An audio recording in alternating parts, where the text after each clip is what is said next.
Hello everyone. Hello बच्चा लोग।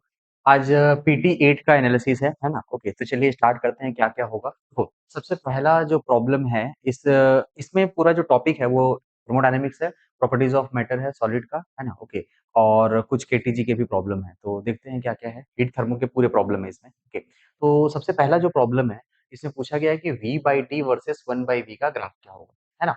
इसके बारे में बात की गई है और बोला गया प्रेशर कांस्टेंट है।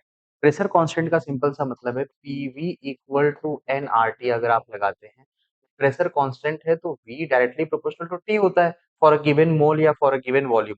तो V by T for a given mass and for a given mole, तो वी बाई टी क्या होगा? कांस्टेंट होगा। तो वी बाई टी की जो वैल्यू है वो किसी भी चीज के साथ नहीं बदलेगी। Okay, तो जैसा वी बाई टी था वैसा ही रहेगा, ये वैल्यू आपकी कांस्टेंट रहने वाली है, इसमें कोई वेरिएशन लगाने की जरूरत नहीं है। ठीक है ना? ओके, चलो दूसरे प्रॉब्लम की तरफ बढ़ते हैं।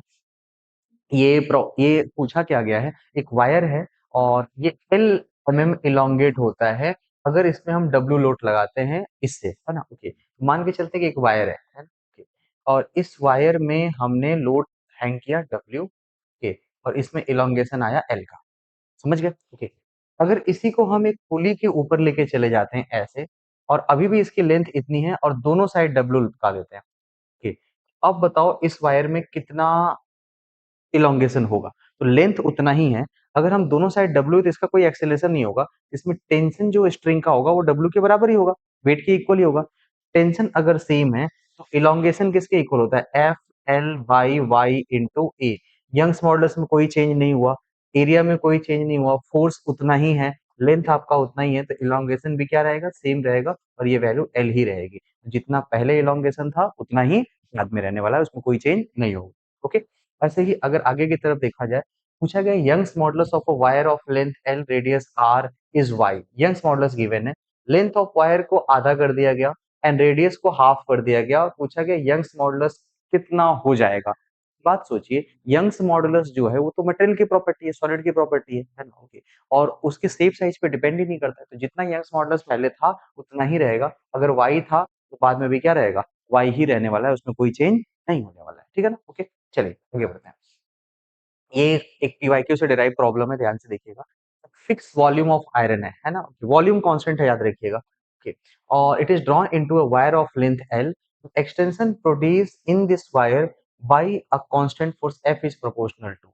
एक बात बताओ, जो एक्सटेंशन होता है डेल्टा एल, ये किसके इक्वल होता है? F L by Y into A, यही होता है। F L by Y A, ये आपका फॉर्मूला है इलोंगेशन का। मुझे वॉल्यूम कांस्टेंट है तो ऊपर नीचे एल से गुना करो, तो F into L square by Y into A into L. ये बताओ एरिया इंटू लेंथ, ये क्या बन जाएगा? ये तो वॉल्यूम हो जाएगा। ओके, तो हम ऐसा बोल सकते हैं F L square by Y into volume. अब ये वॉल्यूम वाई कांस्टेंट है, वॉल्यूम कांस्टेंट है, फोर्स कांस्टेंट है, इसका सिंपल सा मतलब है इलोंगेशन जो है वो डायरेक्टली प्रोपोर्शनल टू क्या होगा? एल स्क्वायर होगा, है ना? यही आपसे पूछा था कि वो लेंथ पर इलोंगेशन कैसे डिपेंड करता है, और फोर्स की वैल्यू कांस्टेंट है और यहाँ वॉल्यूम कांस्टेंट था। अगर वॉल्यूम कांस्टेंट नहीं होता तो शायद ये डायरेक्टली प्रोपोर्शनल टू एल हो जाता। ठीक है? ओके, चलिए आगे की तरफ बढ़ते हैं। ये एक प्रेशर का क्वेश्चन है, इससे पूछा गया है कि देखो एक सेटअप दिया हुआ है आपको हाइड्रोलिक प्रेस टाइप का, और बोला गया है कि ये जो लेवल है इसके ऊपर एच हाइट तक लिक्विड है। देन ओके, अगर ये एच हाइट तक लिक्विड है तो इस एच की क्या वैल्यू होगी? तो आप ऐसे सोचो कि ये जो 12 केजी है, जितना यहाँ पे प्रेशर लगा रहा होगा उतना ही तो प्रेशर यहाँ भी लग रहा होगा। सेम हॉरिजॉन्टल लेवल पे प्रेशर क्या होते हैं? बराबर होते हैं। उसको इक्वेट कर दो, आंसर आ जाएगा। यहाँ का प्रेशर किसके इक्वल है? Rho G H. और यहाँ का प्रेशर किसके इक्वल होगा? फोर्स लगेगा M G divide by area. अब मुझे एच निकालना है, तो क्या हम एम जी बाई रो जी ए यही करेंगे। और एम जी की वैल्यू देखो, एम है 12, जी इज 10 या 9.8, अभी कुछ नहीं दिया तो 10 लेते हैं, upon density of water 10 to the power 3, G is 10 multiplied by area. Area है 800 centimetre square, 800 into 10 to the power आप क्या लिखेंगे? -4। और आप इसको सॉल्व कर लो, इसका आंसर मिल जाएगा। समझ गए? ओके, चलो आगे की ओर बढ़ते हैं। नेक्स्ट जो क्वेश्चन है उसमें एक फ्लूइड है जो फ्लो कर रहा है। ओके, ये सेक्शन ए है, यहाँ की वेलोसिटी है वी ए, इसकी है वी बी, है ना? ओके, और मुझे V A by V B निकालनी है। कंटिन्यूटी इक्वेशन लगा लो। कंटिन्यूटी इक्वेशन क्या कहता है? A one V one is equal to A two V two, और मुझे पहले सेक्शन की velocity V one by V two निकालनी है। तो ये V one by V two किसके इक्वल होगा? ए टू बाई क्या होगा? ए वन, है ना? Okay, A2 divided by A1। और यहाँ की एरिया कैसे निकालेंगे? एरिया जो होगा वो R2 स्क्वायर बाई क्या होगा? R1 square. Area directly proportional to R square, pi R square होगा। R2 की वैल्यू किसके इक्वल है? R, और नीचे क्या है? 2R, इसका होगा होल स्क्वायर। और ये 1/2 का स्क्वायर बन जाएगा, जिसकी वैल्यू क्या हो जाएगी? 1/4। ये आपके लिए रेशियो आने वाला है 1:4 का। समझ गए? ठीक, चलिए आगे बढ़ते हैं। नेक्स्ट जो प्रॉब्लम है वो एक, अच्छा हाँ ठीक है, एक वाटर है, water tap emerges vertical downward with water from tap emerges vertically downward with an initial speed of 1 metre per second. ठीक है, चलो कोई एक एक वाटर टैप है, यहाँ से पानी गिर रहा है, ऐसे समझो, और ये पानी गिर के नीचे की तरफ जाएगा, और पानी जैसे जैसे नीचे की तरफ जाता है, इसकी क्रॉस सेक्शन एरिया कम होती चली जाती है। समझ गए? ओके, यहाँ की एरिया मान लेते हैं A1 है, तो यहाँ की एरिया A2 होगी जैसे जैसे नीचे जाएगा। अगर यहाँ की स्पीड u होती है, तो यहाँ की स्पीड होगी v की बात है।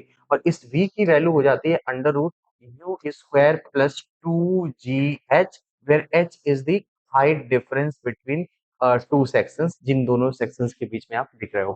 ठीक है ना? ओके, अगर ये h है, तो अब आप यहाँ पे कंटिन्यूटी इक्वेशन लगा लो। कंटिन्यूटी इक्वेशन क्या होता है? a1v1 equal to a2v2, a1 multiplied by u is equal to a2 multiplied by v2। और मुझे क्रॉस सेक्शन एरिया बताना था 0.15 मीटर के नीचे, तो ये A2 इज इक्वल टू किसके इक्वल हो जाएगा?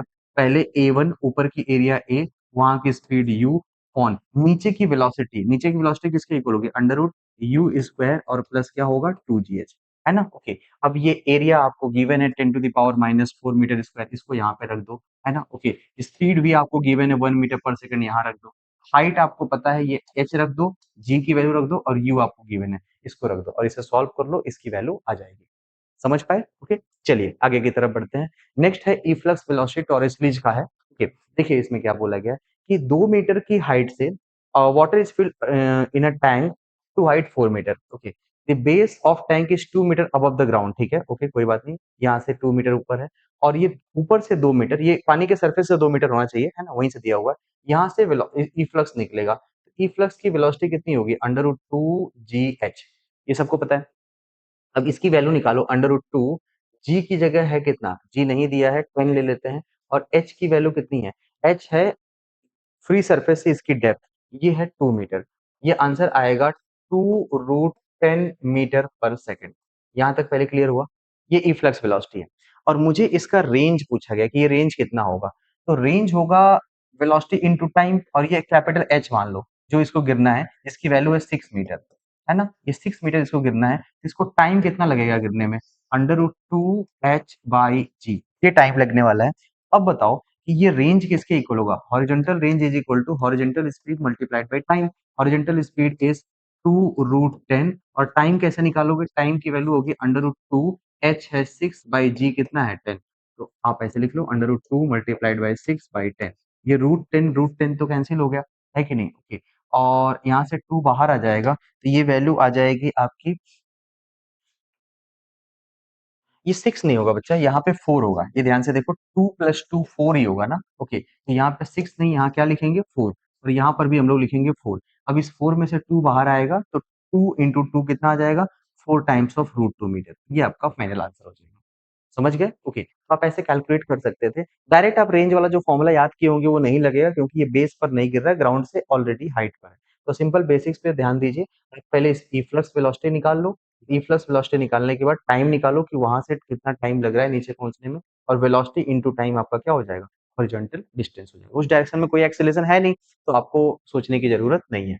ठीक है, चलिए अब नेक्स्ट आगे की तरफ बढ़ते हैं। एक पेंडुलम क्लॉक है ना? कॉपर का बना हुआ है। ओके, और करेक्ट टाइम बताता है 20 डिग्री सेल्सियस, बट किसी तरीके से टेम्परेचर इन्वायरमेंट का 0 डिग्री सेल्सियस हो जाता है ना? ठंडी का टाइम होगा। ओके, और अब इससे टेम्परेचर कम होने से लेंथ कम हो जाता है, टाइम पीरियड कम हो जाता है, घड़ी स्लो हो जाती है।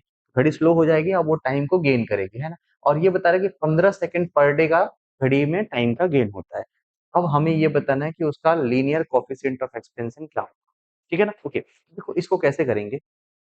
इसका सिंपल सा रिलेशन जो है, हम लोग को सॉल्व करना है, वो ये है। ऐसे आइए, टाइम गेन का क्या फॉर्मूला है? टाइम गेन के लिए तुम ऐसा समझो कि जो टाइम पीरियड होता है, ये होता है 2 pi under root L by G. समझ गए? ये टाइम पीरियड है किसी भी क्लॉक का, है ना? ओके, इसको हम स्मॉल टी से रिप्रेजेंट करते हैं टाइम को। ओके, ऐसा हम मान लेते हैं कि ये स्मॉल टी है। सुनो, T equal to 2 pi under root L by G. नए टेम्परेचर का नया टाइम होगा 2 पाई अंडर रूट एल की जगह L 1 plus alpha delta T और नीचे क्या आएगा? जी आएगा, है ना? लेंथ चेंज हो जाता है बिकॉज़ ऑफ टेम्परेचर और ये अल्फा क्या है? कोएफिशिएंट ऑफ लीनियर एक्सपेंशन, है ना? Thermal coefficient of linear expansion. इन दोनों को डिवाइड करो तो आपको मिलेगा टी डैश बाई टी। ये आएगा under root of 1 plus alpha delta T, है ना? ओके, हम इसको ऐसे लिख सकते हैं 1 प्लस अल्फा डेल्टा टी और इसकी पावर लिख लो 1/2 और अल्फा डेल्टा टी बहुत छोटा होता है तो इसको बाइनोमियल अप्रोक्सीमेशन लगा लोगे तो ये आ जाएगा 1 plus half of alpha delta. कुछ इस तरीके से होता है।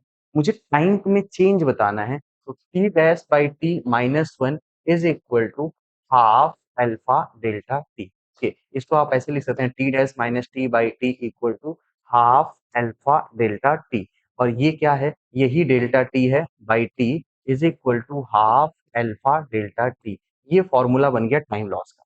डेल्टा टी क्या है? डेल्टा टी है टाइम लॉस और गेन, टाइम लॉस और गेन इन टी टाइम, है ना? ओके, और हमसे दिया हुआ है कि 15 सेकंड का लॉस हो रहा है, 15 second in 1 day. 15 second in क्या हो रहा है? 1 डेज ऐसा लॉस हो रहा है। तो एक बात बताओ, अल्फा निकालना है। अल्फा की वैल्यू किसके इक्वल होगी? अल्फा होगा 2 delta T by T into delta T, ऐसा लिख सकते हैं। ओके, और 2 डेल्टा टी किसके इक्वल है? 15 सेकंड अपॉन टी क्या है? टी टाइम है पूरे एक दिन का। एक दिन का टाइम कितना था? एक दिन का टाइम है 84600। एक दिन में इतना सेकंड होता है। Okay, multiplied by delta T change in temperature. Change in temperature 20 से 0 हो गया तो ये 20 हो गया। इसको सॉल्व कर लो, यहाँ से आपको आंसर मिल जाएगा। ठीक है ना? ओके, तो रिकमेंड किया जाता है कि ये वाला फॉर्मूला टाइम लॉस और टाइम गेन का याद रखो। ठीक है ना? अगर ये याद होता तो कैलकुलेशन इतनी बड़ी नहीं होती, चीजें आसान हो जाती। ठीक है? ओके, और बेसिक फॉर्मूले से निकल के आया T equal to 2 pi under root L by G. Clear? Okay, चलिए आगे की तरफ बढ़ते हैं। नेक्स्ट प्रॉब्लम है हीट ट्रांसफर का प्रॉब्लम है, ध्यान से सुनिएगा। क्या है कि सारे रॉड आइडेंटिकल हैं, सेम मटेरियल के हैं, कनेक्टेड हैं और बोला गया है it is maintain at temperature 20 degree Celsius and A का टेम्परेचर है 20 डिग्री सेल्सियस। ओके, और इस बी का जो टेम्परेचर है वो कितना है? 100 degree Celsius. Okay, maintain at temperature 20 and 100 as shown in the figure. और हमें बताना क्या है? The temperature of node C बताना है। एक बात सोचो, इनका टेम्परेचर डिफरेंस कितने का है? 20 टू 100। क्या ये 80 डिग्री सेल्सियस है ना? ओके, और इसका रेजिस्टेंस अगर आर है, इसका भी आर है, इसका भी आर है, इसका भी आर है, तो ये टोटल 4 आर के रेजिस्टेंसेस हैं। अब 4 आर में कितने का टेम्परेचर डिफरेंस है? 80 का। एक सिंगल आर का टेम्परेचर डिफरेंस कितने का होगा? 20 डिग्री सेल्सियस का होगा। सिंपल सी कहानी है कि यहाँ और यहाँ के बीच का टेम्परेचर डिफरेंस कितना है? 20 डिग्री सेल्सियस। मतलब यहाँ से 20 ये ज्यादा होगा तो ये कितना बनेगा? 40। यहाँ से 20 ये ज्यादा होगा, ये कितना बनेगा? 60। और यहाँ से 20 ये ज्यादा होगा, ये क्या बनेगा? 80। समझ गए? ओके, और हमें सी सेक्शन का पूछा है, सी सेक्शन का टेम्परेचर 80 आ जाएगा। सिंपल, आप करंट एनालॉजी से इसको सॉल्व कर दीजिए, है ना? ओके, आगे चलते हैं।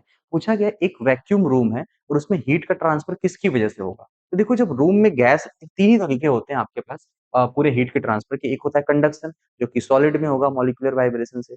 एक होता है लिक्विड, जहाँ पे एक्चुअल मटेरियल का ट्रांसफर होता है कि हाई टेम्परेचर जोन से मॉलिक्यूल एनर्जी को लेकर के लोअर टेम्परेचर जोन की ओर जाता है, जिसमें कि क्या होगा आपका, एक तो गैस होंगे और लिक्विड होंगे, दोनों में मॉलिक्यूलर ट्रांसफर पॉसिबल है और दोनों ही कन्वेक्शन कर सकते हैं। ये कन्वेक्शन था जो मैं दूसरा बता रहा हूँ। और तीसरा तरीका होता है हीट के ट्रांसफर का, जो कि रेडिएशन है। रेडिएशन का मतलब होता है कि एक कोई बॉडी है जिसका कुछ टेम्परेचर है और वो एनर्जी को रेडिएट कर रही है in form of electromagnetic wave. इसके फॉर्म में, इलेक्ट्रोमैग्नेटिक वेव के फॉर्म में रेडिएट कर रही है। तो उसके लिए मीडियम की जरूरत पड़ती नहीं है। तो इसका मतलब कंडक्शन के लिए मीडियम की जरूरत है, कन्वेक्शन के लिए मीडियम की जरूरत है और रेडिएशन के लिए मीडियम की जरूरत नहीं होती है ना? ओके, और मीडियम है तो भी रेडिएशन पॉसिबल है। ऐसा नहीं है कि मीडियम होगा तो रेडिएशन नहीं होगा। रेडिएशन के लिए मीडियम की आवश्यकता नहीं है, बट मीडियम होगा तो भी रेडिएशन होगा। अब प्रॉब्लम में पूछा गया वैक्यूम्ड रूम है, हीट इज ट्रांसफर वाया। अब इसमें कंडक्शन हो नहीं सकता, है ना? कन्वेक्शन हो नहीं सकता, केवल ओनली लिखा है इसलिए नहीं हो सकता। और मीडियम भी नहीं है ना, तो मीडियम नहीं है तो ये दोनों पॉसिबल ही नहीं है। रेडिएशन ओनली, हाँ ये बात सही है। क्लियर है? बस यही एक कहानी सही है क्योंकि मीडियम ही नहीं है तो केवल एक रेडिएशन है जो पॉसिबल है। ओके, चलिए। एक रिफ्लेक्शन प्रॉपर्टी का प्रॉब्लम है, ध्यान से देखिए क्या है ये।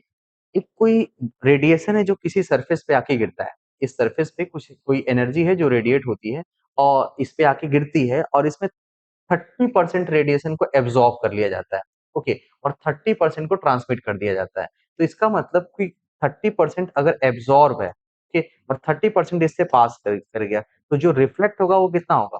40% होगा, ओके, और 40% रिफ्लेक्ट होगा तो इसका रिफ्लेक्टिव कोएफिशिएंट जो होता है वो 0.4, बस इतनी सी बात है ना? ओके, और एब्जॉर्प्टिव कोएफिशिएंट पूछा जाता 0.3, ट्रांसमिटेंस पूछा जाता 0.3, है ना? ओके, तो एब्जॉर्प्टिव कोएफिशिएंट पूछा था, बेसिक डेफिनिशन बेस्ड प्रॉब्लम थी, ये वैल्यू कितनी होगी? 0.4, ओके। इसके आगे बढ़ते हैं। एक कोई आइसोथर्मल चेंज हो रहा है। आइसोथर्मल का मतलब टेम्परेचर आपका क्या होगा? टेम्परेचर है कांस्टेंट, और टेम्परेचर कांस्टेंट होगा तो कौन-सा लॉ लगता है? आइडियल गैस बॉयल्स लॉ को फॉलो करती है ना? ओके, और बाकी लॉ में अलग-अलग चीज़ें कांस्टेंट होती है, जैसे चार्ल्स लॉ में आपका प्रेशर कांस्टेंट है, इसमें आपका वॉल्यूम कांस्टेंट है, वैसे यहाँ पे क्या होता है? टेम्परेचर कांस्टेंट है, तो चार्ल्स लॉ तभी लगेगा जब टेम्परेचर कांस्टेंट है या आइसोथर्मल प्रोसेस है। ओके, चलिए, ये ग्राफ है, एक मटेरियल का ग्राफ दिया गया है, वेट न्यूटन में वेट गिवन है और आपका इलोंगेशन उसका दिया है कि कितना वो इलोंगेट होता है और हमें बताना क्या है कि उस मटेरियल का यंग्स मॉडुलस क्या है। ऐसे केसेस में हमें इसके स्लोप को देखना पड़ता है, ध्यान से देखो। पहले आप बेसिक रिलेशन पे जाओ कि ये होता क्या है। ओके, तो एक बात बताओ, इलोंगेशन डेल्टा एल किसके इक्वल होता है? ये होता है F L by Y into A, ये रिलेशन होता है यंग्स मॉडुलस का। ओके, तो ऐसे समझिए कि ग्राफ है फोर्स के बीच में, L upon Y into A times of क्या होगा? टाइम्स ऑफ एफ होगा।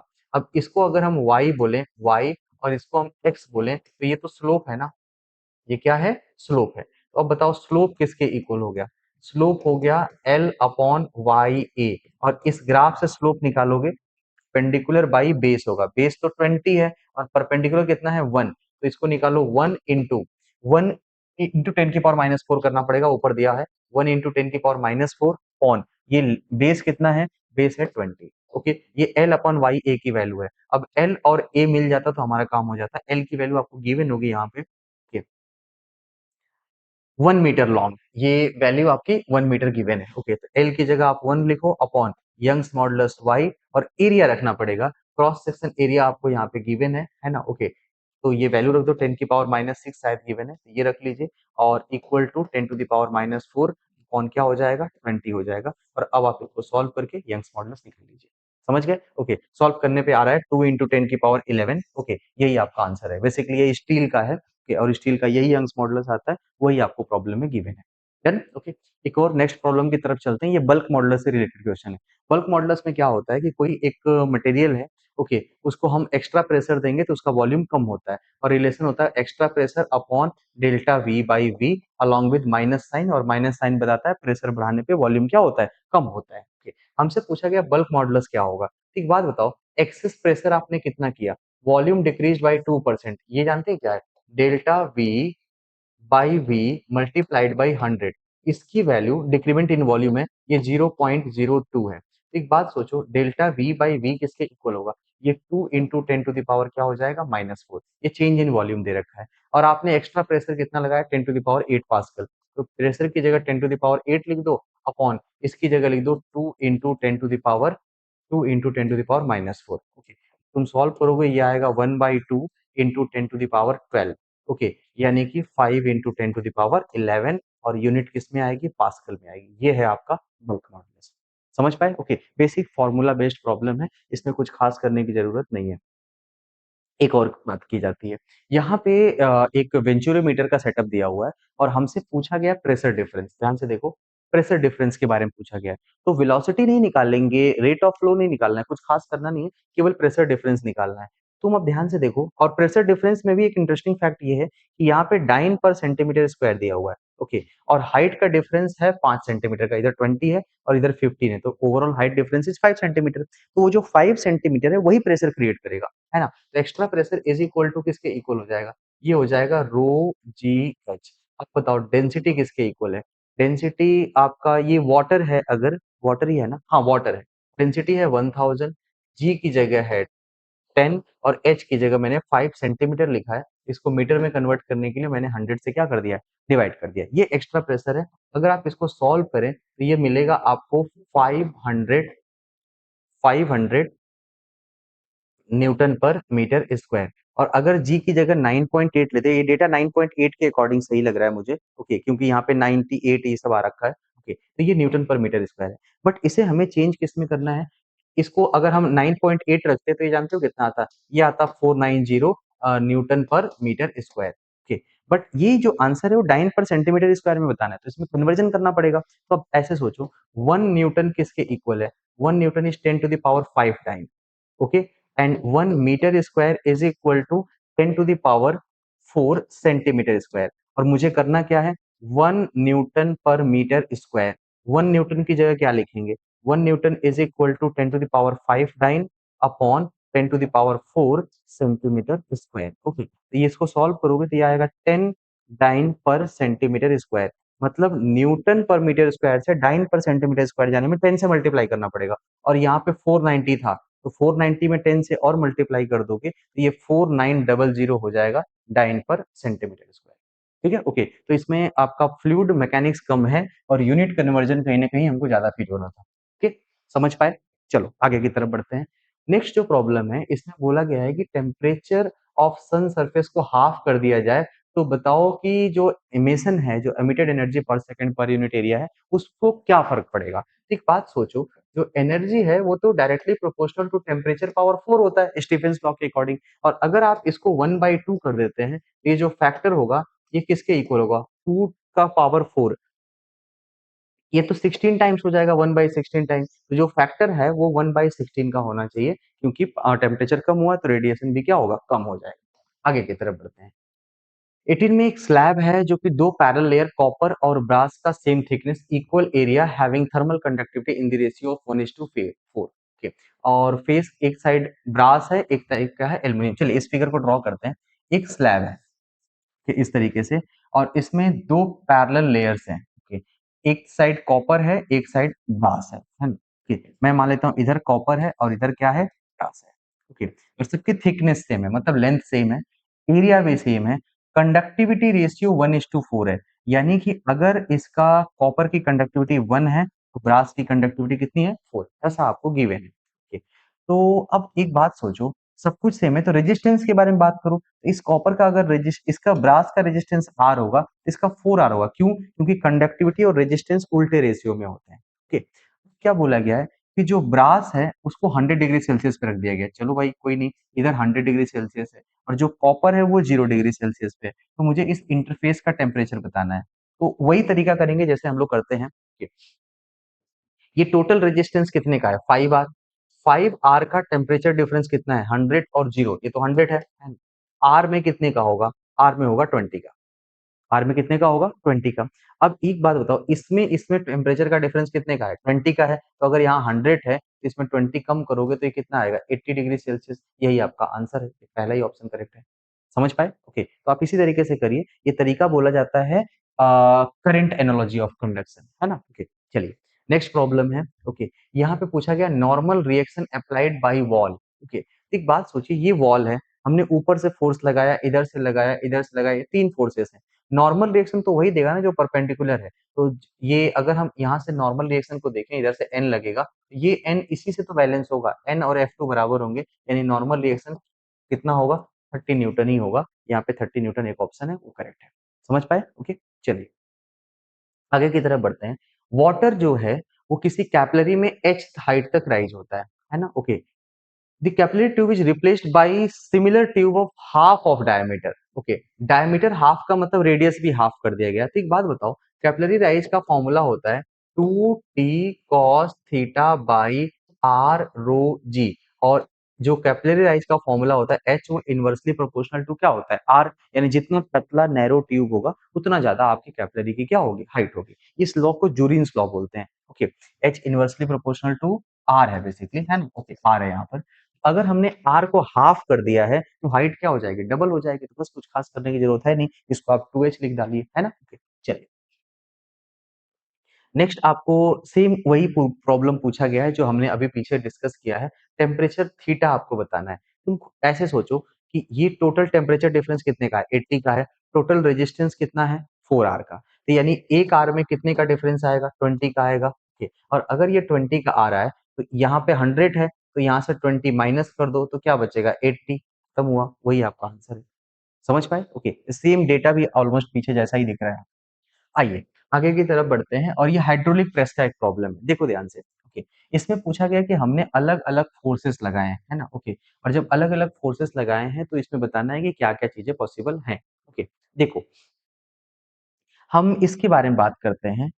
यहाँ पे जो तुम प्रेशर अप्लाई करते हो एक्स्ट्रा, ओके, वही प्रेशर यहाँ पर भी पहुंच जाता है ना, जो इस वेट को बैलेंस करता है। तो फर्स्ट केस में अगर हम एफ ए बाई एरिया करें तो ये किसके इक्वल होगा, एम जी बाई इधर साइड की एरिया, जो ब्रॉडर एरिया है, इसको हम ए टू बोल रहे हैं, इसको ए टू बोल देते हैं। ओके, तो mg अगर सेम होगा और ब्रॉडर एरिया सेम होगा और ये एरिया सेम है, तो एफ भी क्या होगा, सेम होगा। तो ए केस और सी वाले केस में ध्यान से देखो, ये एरिया सेम है, वेट सेम है, हालांकि एरिया के बारे में जिक्र नहीं है तो मैं मान के चलूंगा कि एरिया सेम है। ओके, और ये ए सेक्शन और ये सेक्शन दोनों बराबर हैं, इसका सिंपल सा मतलब है कि ये ए और सी का फोर्स तो बराबर हो गया, एफ ए और एफ सी दोनों क्या हो जाएंगे, बराबर। बट इस केस में ये जो फोर्स है वो 1000 केजी को बैलेंस कर रहा है और एरिया बराबर ही है ना।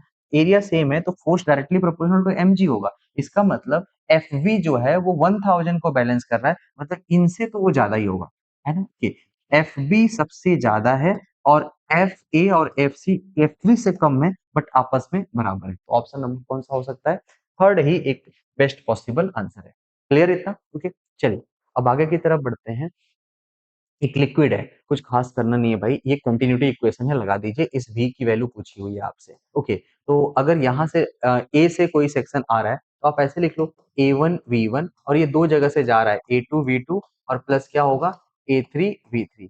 पहले लाइट a एरिया से आ रहा है वाटर, और उसकी वेलोसिटी है 3 इक्वल टू a2, यहाँ पे एरिया है a और वॉल्यूम कितना, सॉरी वेलोसिटी कितनी है 1.5, इसकी एरिया कितनी है 1.5 मल्टीप्लाइड बाई 1.5 ए है basically, multiplied by V that we have to calculate, A cancel हो गया सबकी जगह, 3 is equal to 1.5 plus 1.5 V. Okay, तो 1.5 इज इक्वल टू 1.5 वी आएगा, और वी की जगह क्या आ जाएगा 1 मीटर पर सेकेंड। ये आपका फाइनल क्या हो जाएगा, आंसर हो जाएगा, और यही आपसे पूछ हुआ था, तो ये आपका थर्ड ऑप्शन करेक्ट है, ठीक है ना? Okay, चलिए आगे की तरफ बढ़ते हैं।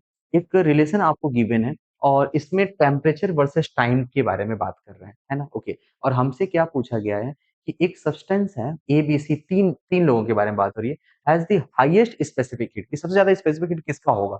देखो, सबसे ज्यादा स्पेसिफिक हीट होने का मतलब ये है, एक ग्राफ सोचिए, ये टेम्परेचर वर्सेस टाइम का था, तो हमने क्या किया कि एक बॉडी को हमने कांस्टेंट रेट से हीट दिया, मान के चलो D Q is equal to M S D T, ऐसा होता है। ओके, तो अगर हम हीट दे रहे हैं D Q by D T, okay, ये कांस्टेंट रेट से दे रहे हैं, तो ये हो जाएगा M S D T by D T. Okay, और अगर मैं इसको कांस्टेंट दे दूं ऐसा, तो जो डी टी है, ओके, ये किसके इक्वल होगा, वो particular constant upon M S into क्या होगा, डेल्टा टी। ओके, और हमें टेम्परेचर वर्सेस टाइम के बारे में बात करना था, तो जैसे जैसे टाइम बढ़ेगा वैसे वैसे टेम्परेचर बढ़ेगा। तो ये लीनियर रिलेशन है, और ग्राफ इसका कैसा बनेगा, स्ट्रेट लाइन ही बनेगा, और हर एक मटेरियल के लिए अलग अलग बनेगा। क्यों? क्योंकि सबका मास अलग अलग होगा और सबका स्पेसिफिक हीट अलग अलग होगा। और यहाँ पे आपको दे रखा है कि हम सेम रेट से एनर्जी तो दे रहे हैं, मुझे स्पेसिफिक हीट के बारे में बात करनी है। तो एक बात बताओ, सब जिसका ये स्लोप है, कांस्टेंट बाई एम एस क्या है, स्लोप है। अगर ये स्लोप है तो स्पेसिफिक हीट अगर ज्यादा होगा तो स्लोप क्या होगा, स्लोप तो कम होगा ना। ओके, तो जिस मटेरियल का स्लोप सबसे कम है, स्पेसिफिक हीट सबसे कम, सबसे ज्यादा उसी का होगा। तो हमसे पूछा गया हाईएस्ट स्पेसिफिक हीट, तो हम पता करेंगे सबसे लोएस्ट किसका स्लोप है, लोएस्ट स्लोप तो सी का है, इसका मतलब सी की स्पेसिफिक हीट क्या होगी, सबसे हाईएस्ट होगी। और कई बार हीट कैपेसिटी भी पूछ लिया जाता है, तो जो ये एम एस क्वांटिटी है उसे हम हीट कैपेसिटी भी बोलते हैं। तो अगर हीट कैपेसिटी पूछता तो भी सी की ही सबसे हाईएस्ट होती, और ए का क्या है। या फिर तुम ऐसे समझो, हीट कैपेसिटी और स्पेसिफिक हीट ज्यादा होने का मतलब है तो टेम्परेचर धीरे धीरे बढ़ेगा। अब ऐसे देखिए, एक ही टाइम पे सबसे ज्यादा टेम्परेचर ए का बढ़ गया, उससे कम बी का, उससे कम सी का, तो सी सबसे स्लो बढ़ा ना, इसका मतलब है कि सी की जो स्पेसिफिक हीट या हीट कैपेसिटी है वो क्या है, ज्यादा है। ओके, चलिए अगला जो प्रॉब्लम है स्टीफेंस लॉ पे डायरेक्ट प्रॉब्लम है। ध्यान से देखिए एनर्जी रेडिएटेड टेम्परेचर की पावर 4 होता है, बट टेम्परेचर है 3000 केल्विन। इसका मतलब है कि ये 3000 टू द पावर क्या होगा?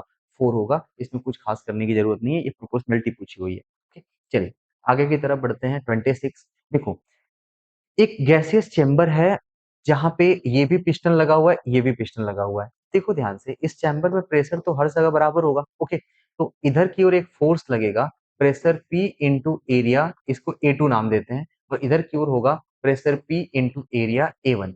ये एरिया कम है और ये एरिया ज़्यादा है। इस एरिया के ज़्यादा होने से ये फ़ोर्स ज़्यादा होगा और ये फ़ोर्स कम होगा। तो नेट फ़ोर्स आपकी राइट डायरेक्शन में होगी, तो ये पूरा जो पिस्टन या सेटअप है, ये किस डायरेक्शन में चलेगा? राइट डायरेक्शन में ही चलेगा, है ना? तो केवल प्रेशर की वजह से आपको फ़ोर्स कंसीडर करना है और कुछ खास नहीं करना था। ओके? चलिए, एक कैपिलरिटी का प्रॉब्लम है, उसमें बोला गया है कि मरकरी है और मरकरी में हमने ग्लास स्लैब डाला और ग्लास ट्यूब डाल दिया और उसमें मरकरी राइज़ होगी या फ़ॉल होगी, है ना? ओके, देखो मरकरी तो फॉल होगी भाई, है ना? क्यों? क्योंकि आप ऐसे पढ़े होंगे कि जब हम पानी डालते हैं इसके अंदर, पानी कैपिलरी राइज़ करता है ना, कुछ हाइट तक ऊपर तक उठ जाता है। क्यों भाई? क्योंकि इसका एंगल ऑफ कॉन्टैक्ट आपका 90 डिग्री से कम है, इसका आपका एडेशन ज़्यादा है, कोहेज़न कम है। बट मरकरी के केस में उल्टा होता है, तो मरकरी में कैपिलरी फॉल होता है, तो ये आपका क्या होगा? ये डिसेंट होगा इसके अंदर, है ना? ओके, तो ये आपका आंसर सही हो जाएगा। करेक्ट? ओके, चलिए। आगे की तरफ बढ़ते हैं। एक सेटअप है जिसमें आइस है ना? ओके और आइस पानी के अंदर या वाटर के अंदर फ्लोट कर रहा है। तो फ्लोट करने का सिंपल सा मतलब ये है कि ये अपने वेट के बराबर पानी को डिस्प्लेस कर दिया है, तभी तो वो फ्लोट कर रहा है। उसके नीचे mg है, ऊपर बायन्सी है, तो ये तभी पॉसिबल है जब ये अपने वेट के बराबर पानी को डिस्प्लेस किया है। Archimedes principal. तुम ये सोचो कि ये अगर मेल्ट भी हो जाता है, तो मेल्ट होकर के पानी ही बनेगा और पानी का इतना ही वेट होगा, मतलब उतना ही वॉल्यूम होगा, जितना ये वॉल्यूम हटाया था, उतना ही वॉल्यूम बनेगा, है ना? तो ये पिघलने के बाद इतने पानी के अंदर भर जाएगा और बाकी ऊपर का पोर्शन गायब हो जाएगा। अब पानी तो जितना वॉल्यूम पहले हटा था उतना ही बना है, इसका मतलब है कि एक्स्ट्रा कोई पानी बना नहीं और ना कम बना, इसका मतलब है कि वाटर लेवल में कोई चेंज नहीं होगा, तो ये सेम रहेगा, ओके? ओके, तो वाटर लेवल के बारे में पूछा नहीं है, हमसे क्या पूछा है? अच्छा जी, ये तो कुछ और पूछा हुआ है, सॉरी। हमसे पूछा गया है कि अगर ये फ्री फॉल करता है, तो अपथ्रस्ट फोर्स किसके इक्वल होगा? Upthrust force weight of liquid के बराबर होगा और जब तुम फ्री फॉल करते हो तो वेटलेसनेस की कंडीशन में होते हो। यानी कोई वेट आपका होगा नहीं, तो कोई वेट नहीं होगा तो कोई बायन्स फोर्स भी नहीं होगा, है ना? ठीक, चलिए। आगे की तरफ बढ़ते हैं। एक 50 ग्राम का आइस लिया हमने 0 डिग्री सेल्सियस पर, ओके? 50 ग्राम आइस है 0 डिग्री सेल्सियस पर और इसको कैलोरीमीटर में रख दिया गया और थर्मल कैपेसिटी ऑफ कैलोरीमीटर 0 है, ओके? तो उसके बारे में पढ़ने की भी ज़रूरत नहीं है, कैलोरीमीटर को भूल जाओ। हमारे लिए केवल क्या है? 50 ग्राम आइस है, ओके? और इसमें हम मिक्स कर रहे हैं 100 ग्राम वाटर, वो भी कितने पर? वो भी 30 डिग्री सेल्सियस पर। एक काम करो, एक चीज़ हम जानते हैं, आप ऐसे समझिए कि इसको 0 डिग्री पानी बनने के लिए कितनी हीट चाहिए? एमएस डेल्टा टी, एम कितना है? 100, एस कितना है? 1 और डेल्टा टी है 30। इसको 0 डिग्री का वाटर बनने के लिए 3000 कैलोरी एनर्जी ये रिलीज़ करेगा अगर इसको 0 तक लेके जाते हो और उससे आइस क्या होगी? मेल्ट होगी। आइस को मेल्ट होने के लिए कितनी एनर्जी चाहिए? Q is equal to ml, okay? तो Q is equal to ml है तो ये 5 मल्टीप्लाइड बाय L 80 होता है ना? ओके। अब इसको तुम सॉल्व करोगे, ये ज़्यादा आ रहा है, मतलब हमें क्या पूछा गया है, अमाउंट ऑफ आइस लेफ्ट, मतलब पूरा-पूरा ये मेल्ट नहीं हो रहा है, ध्यान से देखो, ये 4000 आ रहा है। इसका सिंपल सा मतलब है कि पूरा-पूरा आइस मेल्ट नहीं होगा, हमें चाहिए केवल 3000 कैलोरी, अगर पूरा आइस मेल्ट होता तो 4000 कैलोरी, तो उतना तो हमको चाहिए ही नहीं, हमें तो केवल और केवल 3000 चाहिए, तो अब तुम ऐसे लिख लो Q is equal to M into L, तो मास किसके इक्वल होता है? Q divided by L। Q कितना चाहिए हमें? 3000 और लेटेंट हीट कितना होता है? 80, ओके? इसको सॉल्व करोगे 3000 बाई 8, इसे सॉल्व करने के बाद ये जो आंसर आएगा ये आ रहा है 37.5 ग्राम। ओके, इतना आइस आपका मेल्ट हो जाएगा और था कितना? 50 ग्राम। ओके, तो हमसे पूछा है कितना अभी लेफ्ट है ना? आइस बचा हुआ कितना है? तो बचा हुआ है 12.5 ग्राम, है ना? 37 में से माइनस कर दो, 37 को 50 में से माइनस करो, 12.5 आ जाएगा। ओके, इतना आइस आपका बचा हुआ है। आगे की तरफ बढ़ते हैं। 2 वायर्स हैं, मटेरियल सेम है ना? लेंथ भी have length in the ratio of 1:2, कोई बात नहीं है। their radii are in the ratio of 1 is to root 2. Okay, they are stretched by same force, increase in their length. हमें बताना है कि लेंथ कैसे इंक्रीज होगा। एक बात बताओ, इंक्रीज इन लेंथ किसके इक्वल होता है? ये होता है F L upon Y E. ध्यान से सुनिएगा, F L by Y, area को हम पाई आर स्क्वायर या डायमीटर स्क्वायर बोल सकते हैं, और यहाँ से एक रिलेशन याद करो कि डायरेक्टली प्रोपोर्शनल है एल बाई आर स्क्वायर, है ना? ओके, और हमें इलोंगेशन का रेशियो बताना है, delta L one by delta L two, ये किसके इक्वल होगा? ये होगा L one by L two into R two by R one का क्या होगा? होल स्क्वायर, है ना? Okay, L one by L two length ratio दे रखा है 1/2 into R two by R one by R two या 1:√2, ये होगा √2/1 और इसका क्या होगा? Whole square. समझ पाए? ओके, अब इसका होल स्क्वायर तो 2/1 होगा। अब 2/1 और 1/2 इसको कैंसिल करो, ये आंसर कितना आएगा? 1। तो आपका जो इलोंगेशन होगा या इंक्रीज इन लेंथ होगा, ये किस रेशियो में होगा? 1:1 के रेशियो में होगा। बेसिक कैलकुलेशन था प्रोपोर्शनैलिटी पे, है ना? ओके, चलिए आगे की तरफ बढ़ते हैं। एक प्रॉब्लम है कि हमें एवरेज स्पीड ऑफ ऑक्सीजन वो 7/4 of RMS speed of nitrogen. तो एक काम करिए, पहले आप ये बताइए आरएमएस स्पीड का फॉर्मूला क्या होता है? आरएमएस स्पीड होता है √3 RT/m। ओके, और जो एवरेज स्पीड का फॉर्मूला होता है वो होता है √8/π RT/m। ये है हमारे लिए रिलेशन। ठीक है? ओके, ये प्रॉब्लम है। अब ये फॉर्मूला हमें यूज करना है इस केस में। देखो, हमसे पूछा गया at what temperature average speed of oxygen will be 7/4 of RMS speed of nitrogen eight 47 degree Celsius. पहले तो ये 47 डिग्री सेल्सियस में 273 ऐड कर दो। 273 ऐड करोगे तो ये आ जाएगा 320 केल्विन, है ना? ओके, ये 320 आएगा जो कि यूज करना है हमको। ओके, अब सुनिए, मैं प्रॉब्लम लिखना शुरू कर रहा हूँ। Average speed of oxygen, okay, average speed of oxygen is equal to 7 by 4 times of RMS speed of nitrogen. ये रिलेशन है। अब एवरेज स्पीड ऑफ ऑक्सीजन किसके इक्वल है? √8/π RT/, ऑक्सीजन का मॉलिक्यूलर वेट कितना आएगा? 32 equal to 7/4 times of RMS speed of nitrogen. ये क्या होता है? ये होता है 3 RT। टी किसके इक्वल है? 320 upon molecular weight of nitrogen, ये होता है 28। इसके इक्वल होगा 28, और मुझे इस टी की वैल्यू फाइंड आउट करनी है कि ये टी कितना होगा। ओके, तो अब इसको टी को सॉल्व करना है तो थोड़ा सा आप ढंग से सॉल्व कर लीजिए। पहले तो इसका स्क्वायर कर दो और आर से आर कैंसिल कर दो। ओके, तो ये बनेगा, ये यहाँ पे लिख देता हूँ, ये बना 8/π T/32, T/32 इक्वल टू, ये किसके इक्वल होगा? 3 multiplied by 320 upon 3 multiplied upon 28। Okay, ये रिलेशन बचा है। ओके, तो आप पहले इसको आप कैंसिल करके सॉल्व कर लो, और 3 multiplied by 320 multiplied by 32 multiplied by pi upon 8 multiplied by 28।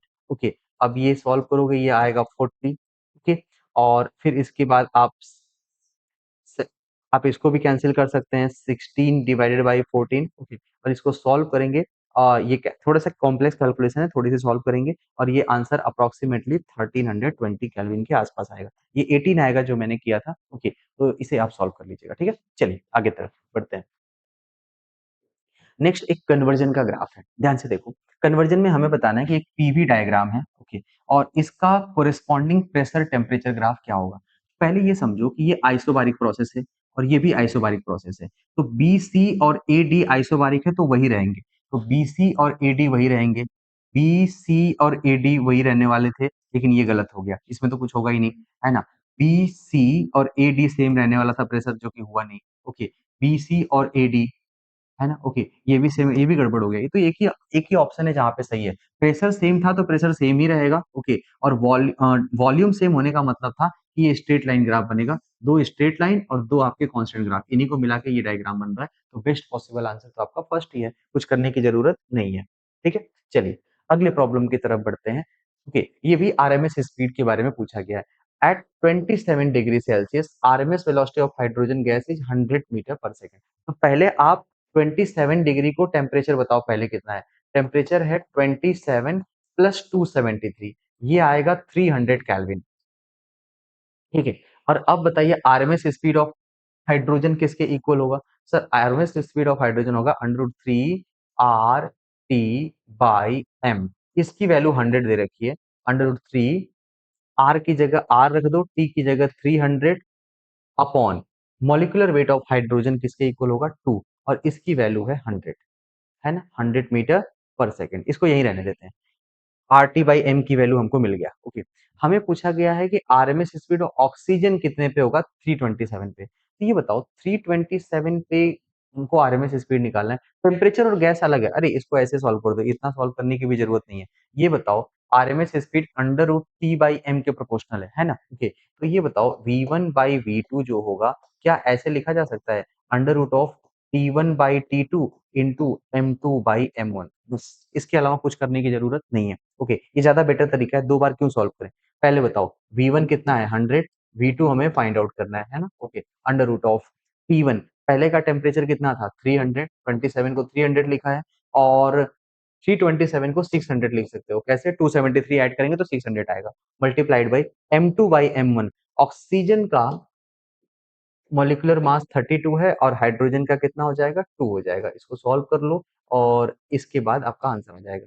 100/V2 is equal to under root of 1/2 आएगा, ये 4 है, इसको हम 8 बोलेंगे, है ना? 8 को आप 2√2 लिख सकते हो, तो V2 is equal to 100 divided by 2√2, और 100 डिवाइड बाई 2√2 को 50/√2, और यूनिट वही रहेगी जो पहले थी, that is metre per second. Okay, तो ऐसा एक ऑप्शन आपको दिख रहा है, सेकेंड वाला, ये करेक्ट हो जाएगा। ठीक है ना?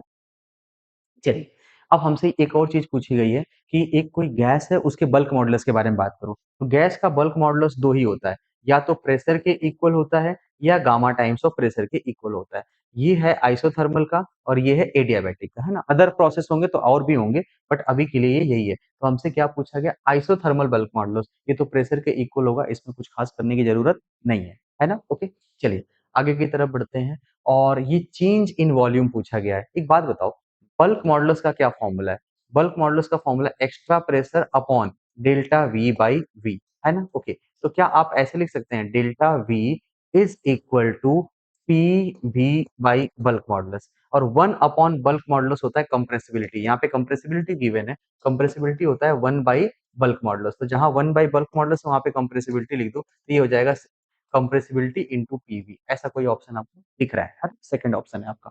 चलिए, नेक्स्ट जो प्रॉब्लम है, इसमें आपके पास same material, same cross section area and length, यानी सब कुछ सेम है, और हमें इस जंक्शन का टेम्परेचर फाइंड आउट करना है कि ये कितना होगा। तो एक काम करो, जंक्शन का टेम्परेचर थीटा मान लो। ओके, तो मान लो कि यहाँ से भी हीट इधर जा रहा है, यहाँ से भी इधर जा रहा है, यहाँ से भी इधर जा रहा है, यहाँ से भी इधर जा रहा है, ये सबको जीरो कर दो। तो आप ऐसे लिख दो, theta minus zero by resistance R, इसके रेजिस्टेंस को आर मान लेते हैं, plus theta minus 60 by resistance R, plus theta minus 30 by resistance R, and plus theta minus 90 by resistance R is equal to 0। ये आ जाएगा 4 theta is equal to 60 plus 30, 90 plus 90 180, ये 180 आ जाएगा, और थीटा की जगह सॉल्व करने के बाद कितना आ रहा है? 45 आ रहा है। या आप इस तरीके से चीजों को क्या कर सकते थे? सॉल्व कर सकते थे। ठीक है, ओके। चलिए अब आगे की तरफ बढ़ते हैं। नेक्स्ट, आपसे पूछा गया है कि चार वायर की कॉम्बिनेशन हैं, और किनमें सबसे ज्यादा इलोंगेशन होगा। तो देखो, इलोंगेशन निकालने के लिए जब सब कुछ सेम है, तो हमको पता है elongation F L by Y A होता है, जो कि डायरेक्टली प्रोपोर्शनल होता है L divide by R square. ठीक है, तो हम इन फैक्ट इन चारों वायर्स में एल बाई आर स्क्वायर निकालेंगे, और जिसका एल स्क्वायर सबसे ज्यादा होगा उसमें इलोंगेशन सबसे ज्यादा होगा। तो इसका हम एल बाई आर स्क्वायर लेंगे, और देखो सबकी यूनिट सेम है, तो हम यूनिट में भी नहीं जाएंगे। हम इसकी एल को मानेंगे 4 और आर को मानेंगे, डायमीटर को ही आर मान लो, कोई बात नहीं, ये 4। तो ये बताओ, इसका रेशियो निकालेंगे तो 4/4 स्क्वायर, ये कितना आएगा? 1/4। अगर हम इसमें निकालेंगे तो ये आएगा 2/2 स्क्वायर, ये आएगा 1/2, है ना? और इसमें निकालेंगे तो 1/1 स्क्वायर, ये आएगा 1, और इसको निकालोगे तो ये आएगा 3/3 स्क्वायर, ये आएगा 1/3, है ना? तो 1/4, तो ये तो 0.25 होता है, ये 0.5 है, ये एग्जैक्टली 1 है, और ये है 0.33। तो सबसे ज्यादा वैल्यू तो 1 ही आ रही है ना इन सब में। सबसे ग्रेटेस्ट इलोंगेशन किस में होगा? थर्ड वाले वायर में, है ना? ओके, जो वायर जिसकी लेंथ ज्यादा है और जिसका क्रॉस सेक्शन सबसे पतला है, उसमें इलोंगेशन सबसे क्या होगा? ज्यादा होगा, फॉर अ गिवन फोर्स। अगर मटेरियल दोनों का क्या है, सेम है, तीनों का सेम है या चारों का सेम है ना? ओके, चलिए आगे की तरफ बढ़ते हैं। 2 कंटेनर हैं, दोनों में हाइट ऑफ लिक्विड सेम है ना? ओके, हाइट के सेम होने से ग्राउंड जो बेस है उसपे प्रेशर सेम होगा, है ना? ओके, ओके, हाइट सेम है तो प्रेशर क्या होगा? सेम होगा। और प्रेशर सेम होने से जो थ्रस्ट फोर्स होता है, pressure multiplied by area, okay, pressure multiplied by area यहाँ का और यहाँ का सेम होगा क्योंकि दोनों की एरिया भी क्या है? सेम है। तो आंसर आपका 1:1 आएगा, है ना? नो डाउट कि यहाँ पे वेट ज्यादा है, यहाँ का वेट कम है, बट हाइट सेम होने की वजह से, ये शेप की वजह से ज्यादा और कम वेट है, प्रेशर में कोई वेरिएशन नहीं होगा और थ्रस्ट फोर्स में भी कोई वेरिएशन नहीं होगा। ठीक है, चलिए आगे की तरफ बढ़ते हैं। और अगला जो प्रॉब्लम है, इसमें बोला गया है कि एक वेट बोट है which is carrying large number of stone and floating in the water tank. What will happen to the water level if stone are unloaded into the water. तो देखो पहले ऐसे समझो कि ये कोई बोट है, इसके अंदर स्टोन रखा हुआ है ऐसे, है ना? ओके, और ये पानी के अंदर डूबा हुआ है कुछ पोर्शन, तभी तो ये तैरेगा, जब तक कि इस अपने वेट के बराबर लिक्विड को डिस्प्लेस नहीं करेगा तब तक ये फ्लोट नहीं करेगा। ये कंडीशन है। ओके, तो ये वाटर लेवल है यहाँ पे। हम क्या कर रहे हैं, हम इसमें से स्टोन को उठा करके नीचे गिरा दे रहे हैं, तो स्टोन तो डूब जाएगा, है ना? बेस पे चला जाएगा। अब स्टोन डूब गया तो पहले स्टोन क्या किया था कि अपने वेट के बराबर पानी हटाया था। अब वो डूब गया तो अपने वेट से कम हटाया, तभी तो डूबा है। वैन कम थी तभी तो डूबा है ना? ओके, तो पहले से कम पानी हटाया, तो वो पहले पानी ज्यादा हटाया था, अब पानी कम हटा रहा है, इसका मतलब वाटर लेवल किधर जाएगा? नीचे की तरफ जाएगा, है ना? ओके, तो वाटर लेवल यहाँ पे क्या होगा? फॉल होगा। ठीक है, कोई फ्लोटिंग बॉडी है, अगर हम उसको डुबा रहे हैं किसी चीज में तो वो पानी पहले तैर रहा था। जैसे आप खुद इमेजिन करिए कि आप किसी एक बलून या कोई आपको मैं बोट दे दूं और आप बोट के ऊपर स्विमिंग पूल में बैठे हुए हैं, पानी का लेवल ऊपर है। अगर आप वहां से कूद के नीचे गिर जाते हैं, ओके, तो बोट ऊपर चली जाएगी और पानी का लेवल नीचे हो जाएगा और आप भी अंदर थे। आप पहले डूब गए, है ना? पहले आप कहाँ थे? फ्लोटिंग कंडीशन में, तो पानी का लेवल किधर था? ऊपर था। तो कोई चीज फ्लोटिंग बॉडी अपने वेट के बराबर पानी हटाती है, और अगर उसको पानी में डुबा दोगे तो अब वेट से कम पानी हटाया, पानी कम होने की वजह से वाटर लेवल क्या होगा? फॉल हो जाएगा। ठीक है, चलिए अगले प्रॉब्लम की तरफ बढ़ना है। और हम लोग को ये दिया गया है कि यहाँ का एक सेक्शन है एक्स, वहां पे पानी की स्पीड गिवन है, ओके, और यहाँ पे वाई पे स्पीड निकालनी है, ओके। आप एक फॉर्मूला भी पढ़ाया था, ये पतला ये ज्यादा बड़ा सेक्शन है तो यहाँ पे स्पीड मान लो v1 और नैरो सेक्शन पे स्पीड मान लो v2, ओके, और v2 ज्यादा होगा तो आपको इतना पता है v2 square minus v1 square pressure difference की वजह से आता है, और ये किसके इक्वल हो जाता है? ये हो जाता है 2gh। ओके, तो V2 is equal to under root V1 square और प्लस क्या होगा? 2gh। ये वैल्यू पुट कर दीजिए, आंसर आ जाएगा अंडर रूट। ये V1 स्क्वायर किसके इक्वल है? ये V1 इज 2, 2 का स्क्वायर आएगा 4 प्लस 2। अब हम सबको सेंटीमीटर में रख रहे हैं तो इसको भी सेंटीमीटर में रखेंगे, g आएगा 1000 और h कितने के इक्वल होगा? 5.1 mm है, उसको सेंटीमीटर में रखोगे तो कितना आएगा? 0.51, 0.51। अब इसको सॉल्व कर लो और यहाँ से जो भी आंसर आ रहा है वही आपका करेक्ट आंसर है। ठीक है, चलो नेक्स्ट प्रॉब्लम की तरफ बढ़ते हैं। ये हमको लिफ्ट फोर्स या थ्रस्ट फोर्स का प्रॉब्लम है। एक कोई एरोफॉयल है ना? एरोफॉयल में क्या होता है कि ऊपर से एयर फ्लो करती है और नीचे से भी एयर फ्लो करती है ना? ओके, और नीचे स्पीड आपकी कम होती है, हाई लो स्पीड, और ऊपर की स्पीड क्या होती है? हाई स्पीड होती है। और हाई वेलोसिटी होने की वजह से ऊपर का प्रेशर कम होता है, नीचे का प्रेशर ज्यादा होता है, तो बिकॉज ऑफ प्रेशर डिफरेंस ये ऊपर की ओर एक फोर्स लगाता है। ठीक है, इसी फोर्स की कैलकुलेशन करनी है जिसे हम अपलिफ्ट फोर्स या आप थ्रस्ट फोर्स बोल सकते हैं। ओके, तो अब ऐसे समझो कि ये कैसे निकालते हैं। इसमें निकालने का तरीका होता है P1 प्लस हाफ रो V1 स्क्वायर, मैं प्रेशर को ऊपर नीचे P1 P2 मान लेता हूँ, P2 प्लस हाफ रो V2 स्क्वायर। तो यहाँ से तुम प्रेशर डिफरेंस निकालोगे P1 माइनस P2, ये आएगा half rho V2 square minus क्या होगा? V1 स्क्वायर, और ये प्रेशर डिफरेंस ही फोर्स निकालेगा, तो force is equal to P1 minus P2 times of area. Okay, और ये हो जाएगा half rho A V2 square minus क्या होगा? V1 स्क्वायर, ये आपका आंसर आ जाएगा। ओके, तो हाफ रो की वैल्यू है density of air 1.3। Okay, area का आपको गिवन होगा, एरिया आपको 2.5 दिया हुआ है, 2.5 से मल्टीप्लाई कर दो इनटू V2 स्क्वायर, जो बड़ी वैल्यू है उसे रख दो 70 स्क्वायर और माइनस क्या होगा? 60 स्क्वायर। अब इसे सॉल्व कर लीजिए, ये आपको आंसर देगा, और ये सब कुछ एसआई यूनिट में है तो आंसर किस में आएगा? न्यूटन में आ जाएगा। ठीक है? ये आपका कंप्लीट हो गया। इस अब थ्रस्ट फोर्स में ये डायरेक्ट फॉर्मूले की तरह हम याद भी कर सकते हैं इसे कि कैसे कैसे होता है। ओके, चलिए अगला क्वेश्चन आपसे पूछा गया है कि एक कोई वाटर है which is flowing through non uniform radius tube and ratio of radius of entry and exit आपको दे रखा है। Okay, then ratio of velocity पूछा है। कंटिन्यूटी क्वेश्चन है बच्चा, ध्यान से देखो। A1 V1 is equal to A2 V2, है ना। ओके, तो यहाँ से एक बात बताइए, V1 बाई V2 किसके इक्वल होगा, है ना। एंटरिंग एंड एग्जिंग, एंटरिंग को हम पहला मान रहे हैं तो ये किसके इक्वल होगा, A2 बाई A1, और ये हो जाएगा R2 बाई R1 का होल स्क्वायर। और ratio of radius of entry and exit 3:2 है, तो हम तो 2/3 रखेंगे ना, हमको तो R2/R1 रखना है, इसका होल स्क्वायर, ये किसके इक्वल हो जाएगा, 4:9 के इक्वल हो जाएगा। बहुत बेसिक सा प्रॉब्लम था। आगे की तरफ बढ़ते हैं। देखो, इफ्लक्स वेलोसिटी बतानी है in presence of any external pressure. तुम ऐसे समझो, यहाँ पे क्या है, हम लोग इफ्लक्स वेलोसिटी जानते हैं कि एक फॉर्मूला हमने ऐसा पढ़ा था कि अगर यहाँ पे h हाइट तक कोई लिक्विड अगर भरी हुई है ना, ओके, यहाँ तक h तक, या इस होल के ऊपर h डेप्थ h तक लिक्विड है, तो यहाँ से वाटर का फ्लो होता है और इफ्लक्स वेलोसिटी होता है स्क्वायर रूट ऑफ 2gh। ये रिलेशन हमको पता है। अब इसमें चेंज क्या है, ये फॉर्मूला हम इस वाले सवाल में नहीं लगा सकते जो हमसे पूछा गया है। हम यहाँ पे क्या करने वाले हैं, कुछ ऐसा, ऐसे सोचो कि ये इफ्लक्स का एक कंडीशन ऐसा है और यहाँ पर होल बनाया गया है नीचे, है ना। ओके, और इसमें लिक्विड भरा हुआ है, लेकिन यहाँ पे एक पिस्टन भी लगा हुआ है। ओके, एक मूविंग पिस्टन है और इसके ऊपर एक मास रख दिया गया एम, कोई वेट लगा दिया गया। अब इस वेट के लगाने से, और पानी अभी भी उतना ही है, ओके, अभी भी पानी उतना ही है, एच डेप्थ तक ही है पानी है, होल से एच तक हमने पानी भर दिया। ओके, तो आप खुद से एक बार के लिए सोचो कि ये जो पानी है पहले एच हाइट की वजह से निकल रहा था अंडर रूट 2gh की स्पीड से। अब क्या होगा कि अगर यहाँ से जो निकल रहा है वो because of this mass M, यहाँ का प्रेशर बढ़ जाएगा और पानी और तेजी से निकलेगा। अंडर रूट 2gh तो नहीं होने वाला, है ना, कुछ और हो।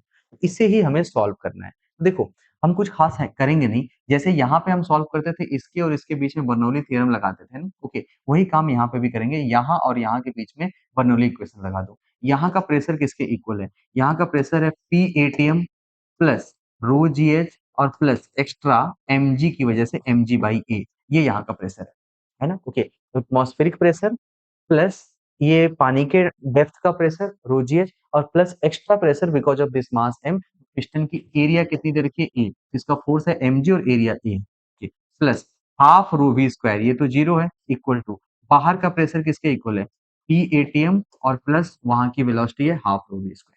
समझ पाए, रो जी एच मैं इसलिए नहीं लगा रहा हूँ कि दोनों की हाइट बराबर है, सेम हॉरिजॉन्टल लेवल पे हम प्रेशर की कैलकुलेशन कर रहे हैं। ठीक है, चलो अब ये बताओ, ये पी एटीएम तो कैंसिल होगा, ओके, और इसको अगर हम रो बाई टू को थोड़ा सा सॉल्व करें तो रो से रो कैंसिल हो जाएगा और ये आ जाएगा 2gh plus 2mg by rho A equal to किसके इक्वल होगा, वी स्क्वायर। और यहाँ से अगर आप वी निकालते हैं तो स्क्वायर रूट हो जाएगा और टू कॉमन ले लो, 2 times of G H plus M G by rho A, ये आपका फाइनल आंसर आ जाएगा।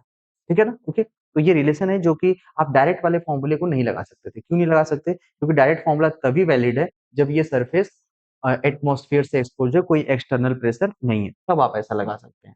ठीक है, चलिए अब आगे की तरफ बढ़ते हैं। तो ये रिलेशन कौन सा था, 2 times of under root G H plus M G by rho A, second option आपका करेक्ट था। ठीक है, चलो नेक्स्ट आपसे पूछा गया है कि if a soap bubble, for a soap bubble pressure difference for inside and outside is equal to pressure of water column of 6 mm। ठीक है, if surface tension is this much for the soap bubble then radius of bubble is, एक बात बताओ, excess pressure की value किसके equal होती है soap bubble के लिए, बबल है तो दो सरफेस हैं और ये 40/r है, ठीक है, और इसकी वैल्यू दे रखी है किसके बराबर, रो जी एच, प्रेशर के इक्वल दे रखी है, और हमसे पूछा है रेडियस ऑफ बबल कितना होगा, तो ये 4t रो जी एच होगा, यही रेडियस है हमारा। ओके, अब बताओ 4 और टेंशन हम किस में लिखें, डाइन परसेंटेज मीटर स्क्वायर में तो रखेंगे नहीं, ओके, या रख ही देते हैं, सीजीएस में सब कुछ लेके चलते हैं। चलो, तो जब सीजीएस में रखोगे तो यह आएगा 117.6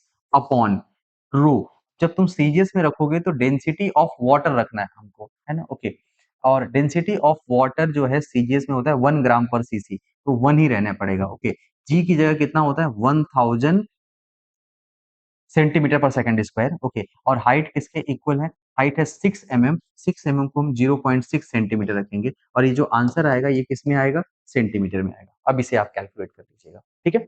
चलिए, आगे की तरफ एक कॉमन सरफेस का क्वेश्चन है, ये तो सबको याद होगा कि जब कोई एक बबल दूसरे बबल से मिलता है और इसके बीच में एक कॉमन सरफेस फॉर्म होता है और ये रेडियस है R1 और ये रेडियस कितनी है R2 है। इस कॉमन सरफेस की जो रेडियस होती है उसका फॉर्मूला आता है 1/r equal to 1/r1 minus 1/r2। Okay, इसको सॉल्व करोगे तो r इक्वल टू आ जाएगा R1 R2 upon R2 minus R1। Okay, ये रिलेशन हम लोग को लर्न करना है, सारे नीट के बच्चे रिकमेंड करिए कि इसे लर्न कर लीजिए। एक ये होता है और एक ड्रॉप का कोलिजन का फॉर्मूला होता है जिसमें under root R1 square plus R2 square होता है, R की वैल्यू। ये दोनों ही ये isothermal collision isothermal combination of drop है जिनका रेडियस है और ये आपका बबल के लिए, तो ये दोनों आपको लर्न करना है। यहाँ पे बबल के कॉमन सरफेस का रेडियस है, इसका मतलब है कि आपका रिलेशन यही होगा R1 R2 by R1 minus R2। ये मैंने R2 माइनस R1 निकाला है तो मैंने R2 को बड़ा माना है, यहाँ पे R1 को बड़ा माना हुआ है तो इसलिए R1 माइनस R2 हो जाएगा, ठीक है?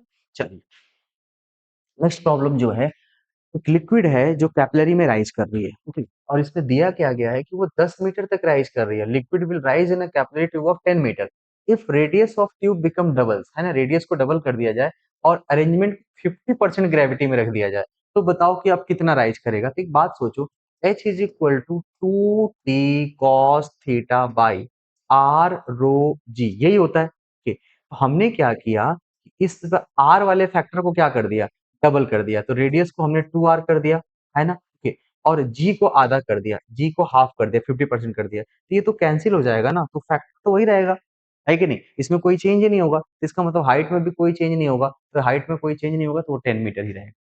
समझ पाए? ओके, चलिए आगे की तरफ बढ़ते हैं, नेक्स्ट वन। ओके, अब यहाँ पे क्या है कि बहुत सारे नंबर ऑफ ड्रॉप्स हैं जो कंबाइन कर रहे हैं और कुछ एनर्जी रिलीज होती है।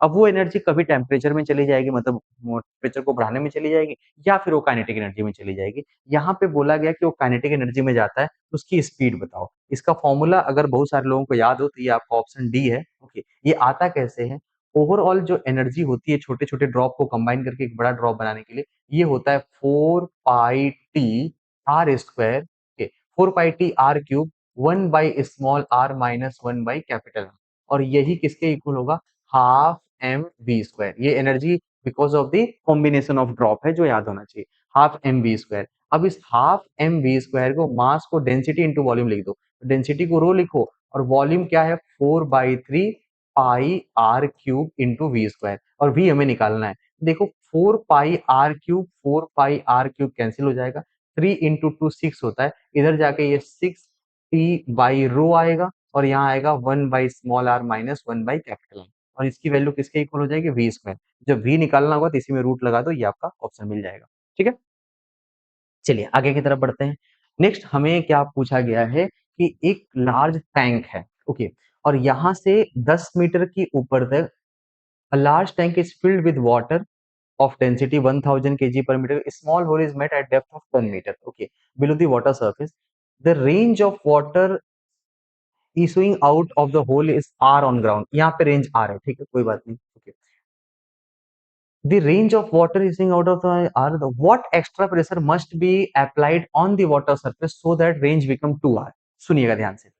पहले तुम ऐसे समझो कि मान लो इसकी स्पीड v है, ओके, तो जो रेंज होता है ये होता है v इंटू टी। ओके, अब नया रेंज हमें करना है तो नई वेलोसिटी चाहिए, है ना? ओके, इसको v डैश इंटू टी करो, ये टाइम वही रहेगा क्योंकि हाइट सेम है, ठीक है ना? ओके, तो इसका मतलब कि अगर हमें रेंज को डबल करना है, रेंज को क्या करना है, डबल, तो वेलोसिटी भी क्या होनी चाहिए, ये फ्लक्स की वेलोसिटी भी डबल होनी पड़ेगी। ओके, पहली जो वेलोसिटी थी इनिशियल, इनिशियल वेलोसिटी थी अंडर रूट 2 जी 10 होगा और एच भी 10 था। समझ पाए? ओके, इसकी वैल्यू जानते हो कितना इसकी वैल्यू है अंडर रूट ऑफ ये 10 रूट 2 है ना, 10 रूट 2 मीटर पर सेकंड, और हमें नई वेलोसिटी निकालनी है। ओके, अब नई वेलोसिटी जो v डैश होगी वो 2 टाइम्स ऑफ v होगी और ये होगी 20 रूट 2 मीटर पर सेकंड, ये होना चाहिए था, है ना? अब ये कैसे होगा, मुझे यहाँ का एक्स्ट्रा प्रेशर लगाना पड़ेगा। क्लियर है? ओके, तो वो जो एक्स्ट्रा प्रेशर है वो क्या देगा, ऐसे समझो, मैं इसके और इसके बीच में बर्नौली थ्योरम लगा रहा हूँ। ओके, तो ऐसे लिखूंगा, यहाँ का प्रेशर पहले तो एटमॉस्फेरिक प्रेशर होगा, एटमॉस्फेरिक प्रेशर जो होगा, ऐसे लिखिए, एटमॉस्फेरिक प्रेशर है डेल्टा एक्स्ट्रा प्रेशर है delta P plus atmospheric pressure है पी एटीएम और प्लस प्लस आप क्या करोगे, इस पानी का प्रेशर रो जी एच की जगह क्या हो जाएगा 10 is equal to, okay, is equal to half rho V dash square, ये आने वाला है। हमें एक्स्ट्रा प्रेशर डेल्टा पी निकालना है प्लस ये क्या है पी एटीएम। ओके, अब सुनिए, पानी के 10 मीटर का प्रेशर एक पी एटीएम के बराबर होता है, तो इसको लिख लो पी एटीएम, ये भी पी एटीएम है। Okay, equal to half rho V square, half rho की जगह पानी का डेंसिटी 1000 ही रहने दो, वी डैश का स्क्वायर, वी डैश जानते हैं कितना है, वी डैश है 20 रूट 2 का स्क्वायर, तो ये आ जाएगा 400 इंटू टू, ये 2 से 2 कैंसिल हो जाएगा, 400 जी, ये हो जाएगा 4 times of P ATM. Okay, एक काम करते हैं, आइए इसको इधर सॉल्व कर लेते हैं, यहाँ जगह है नहीं। ओके, यहाँ पे कर लेते हैं। देखो, हमसे पूछा क्या गया है, एक कोई पहले पानी यहाँ से निकल रहा था, है ना, और 10 मीटर की डेप्थ पर एक क्या है, होल बनाया गया है। ठीक है, तो पहले यहाँ पे आप बर्नौली इक्वेशन लगा लो, एंड ओके, इस पॉइंट पे बर्नौली इक्वेशन लगाएंगे, तो यहाँ अगर ये हाइट 10 मीटर है, इसको 10 ही रहने देते हैं अभी। ओके, और यहाँ का प्रेशर कितना है पी एटीएम, और यहाँ का भी प्रेशर कितना होगा पी एटीएम। अगर इसके इसके बीच में हम बर्नौली इक्वेशन लगाते हैं, तो प्रेशर आएगा पी एटीएम प्लस ये किसके इक्वल है, rho G H, equal to किसके इक्वल होगा, बाहर का प्रेशर होगा पी एटीएम और प्लस क्या होगा हाफ रो वी स्क्वायर। इसको सॉल्व करेंगे, पी एटीएम कैंसिल होगा, हाफ रो वी स्क्वायर ही किसके इक्वल है, रो जी एच। ये पहली इक्वेशन आ गई जब हमने एक्स्ट्रा प्रेशर नहीं लगाया था। अब हम क्या कर रहे हैं कि यहाँ पे एक एडिशनल प्रेशर लगा रहे हैं, है ना, ओके, ऐसे।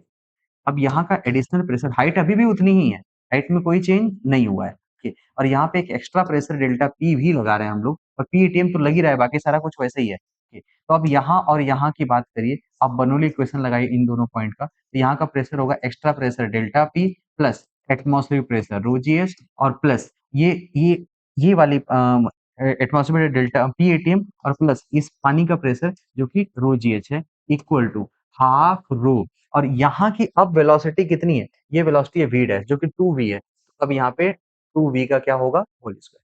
ऐसा कर सकते हैं, ठीक। मुझे एक्स्ट्रा प्रेशर निकालना है, एक बात सोचो, delta P plus P ATM plus rho G H equal to, ये बताओ ये क्या होगा, 4 times of rho V square by 2, ऐसा लिख सकते हैं। ओके, 2 का स्क्वायर 4 होगा, और ये रो वी स्क्वायर जो था वो रो जी एच के ही बराबर था, है ना। ओके, अब ऐसे समझो, delta P plus P ATM के प्लस ये रो जी एच है, equal to 4 times of rho B square by two, rho B square by two आपका रो जी एच है, ये रो जी एच कर दो। ओके, अब सुनिए ध्यान से, ये 4 टाइम्स ऑफ ये पी एटीएम था, और ये रो जी एच है, ये एच जो है वो 10 मीटर है, तो ये बताओ 10 मीटर पानी का जो प्रेशर होता है वो तो 1 पी एटीएम के ही इक्वल होता है ना। ओके, तो रो जी एच ही किसके इक्वल है, पी एटीएम के इक्वल, तो रो जी एच को पी एटीएम के बराबर कर दो, तो delta P plus P ATM plus एक और पी एटीएम है ना, ये दो पी एटीएम है, equal to 4 times of P ATM, ऐसा बोल सकते हैं। ओके, और ये 2 पी एटीएम उधर से जाके 2 डेल्टा पी जो एक्स्ट्रा प्रेशर होगा वो 2 टाइम्स ऑफ क्या हो जाएगा, पी एटीएम के इक्वल हो जाएगा। एक बार फिर से मैं रिपीट करता हूँ, ध्यान से देखिएगा। ओके, प्रेशर पी एटीएम था, कुछ हाइट थी, यहाँ पे पानी निकल रहा था। ओके, तो ये रिलेशन आया, जो रोजीएच एक्स्ट्रा प्रेशर था वो हाफ रो वी स्क्वायर के बराबर आ गया, ठीक है। ओके, और ये जो रोजीएच था वो 10 मीटर पानी का प्रेशर है, 10 मीटर पानी का प्रेशर एक पी एटीएम के ही बराबर होता है। आगे बढ़ते हैं, अब हमने यहाँ पे एक्स्ट्रा प्रेशर लगा दिया, और मुझे स्पीड को डबल करनी है, तो मैंने वी डैश मान लिया यहाँ पे, तो extra pressure plus atmospheric pressure और plus rho G H equal to half rho V square, एक फैक्टर यहाँ पे छूट गया है, उसे हम बोलते हैं पी एटीएम, है ना, पी एटीएम बाहर तो होगा प्रेशर। ओके, ये पी एटीएम और ये पी एटीएम कैंसिल होगा जो हम छोड़ दिए थे अभी। ओके, पी एटीएम, ओके, ये और ये कैंसिल हो गया, इसको लिखने की जरूरत नहीं थी। ओके, तो ये पी एटीएम हटा दो, ये पी एटीएम हटा दो। अब सुनो, तो ये delta P plus P ATM equal to 4 P ATM, तो ये किसके इक्वल हो जाएगा, ये आ जाएगा 3 पी एटीएम। मतलब आपको एक्स्ट्रा कितना प्रेशर लगाना पड़ेगा, 3 टाइम्स ऑफ पी एटीएम लगाना पड़ेगा, है ना, यानी ओवरऑल यहाँ का प्रेशर 4 पी एटीएम होगा, तब होगा। तो हमसे एक्सेस प्रेशर पूछा था कि एक्स्ट्रा कितना लगाएंगे, तो 3 पी एटीएम लगा देंगे, ठीक है ना। ओके, चलो आगे की तरफ बढ़ते हैं। नेक्स्ट प्रॉब्लम क्या है, स्फेरिकल बॉल है, विस्कस मीडियम के थ्रू गिर रहा है, टर्मिनल वेलोसिटी है v। ओके, टर्मिनल वेलोसिटी का फॉर्मूला आप पहले लगा दो, 2/9 r² sigma minus rho G by क्या होता है ईटा, कुछ इस तरीके का रिलेशन होता है। ओके, हमें क्या करना है, if this ball is replace by another ball of same material but half of radius, अगर रेडियस को आधा करते हो तो टर्मिनल वेलोसिटी तो आर स्क्वायर के प्रोपोर्शनल होता है, और आर को अगर हाफ करेंगे तो इसका स्क्वायर हो जाएगा 1/4। तो ये तो आपका जो वेलोसिटी हो जाएगी उसकी वो 1/4 के आसपास हो जाएगी, है ना। ओके, बड़ी बॉल की वेलोसिटी ज्यादा, छोटी बॉल की कम होती है। तो अगर हम रेडियस आधा करते हैं तो नई बॉल की वेलोसिटी कितनी होगी, ये तो v बाई क्या हो जाएगी 4 हो जाएगी, ठीक है ना। ओके, इसमें कुछ खास करना नहीं था। अब लास्ट प्रॉब्लम है, फिर से टर्मिनल वेलोसिटी ही है, दो रेन ड्रॉप्स हैं और दोनों के आपकी टर्मिनल वेलोसिटी का रेशियो दे रखा है। ये बताओ टर्मिनल वेलोसिटी v1/v2 किसके इक्वल होता है, r1/r2 का होल स्क्वायर, है ना, directly proportional to radius square. ये 9 और इसकी वैल्यू 9/4 दे रखी है, इसका मतलब r1/r2 किसके इक्वल है, रूट ले लो, तो ये 3 बाई क्या आ जाएगा 2, और हमें उनका क्या लेना है, रेशियो लेना है वॉल्यूम का, तो वॉल्यूम 1/वॉल्यूम 2 ये किसके इक्वल होगा, 4/3 पाई आर क्यूब होता है, तो r1/r2 का होल क्यूब, ये वॉल्यूम है ना। ओके, और यहाँ पे v फॉर हमने क्या लिया था, ये वेलोसिटी है, तो आएगा 3/2, इसका है होल क्यूब, तो 3 का क्यूब होता है 27, है ना, और 2 का क्यूब कितना होगा 8। तो ऑप्शन आपका आंसर जो आएगा वो 27/8 आना चाहिए, ऑप्शन 4 करेक्ट हो जाएगा, ठीक है ना। ओके, तो ये था आज का डिस्कशन, और इसमें कुछ खास प्रॉब्लम तो मुझे दिखे नहीं, है ना, ना पेपर कैलकुलेटिव है, 1-2 सवाल कैलकुलेशन के थे और बाकी आपके बेसिक नीट टेबल के थे, ठीक है ना। ओके, चलो ओके बच्चों, थैंक यू।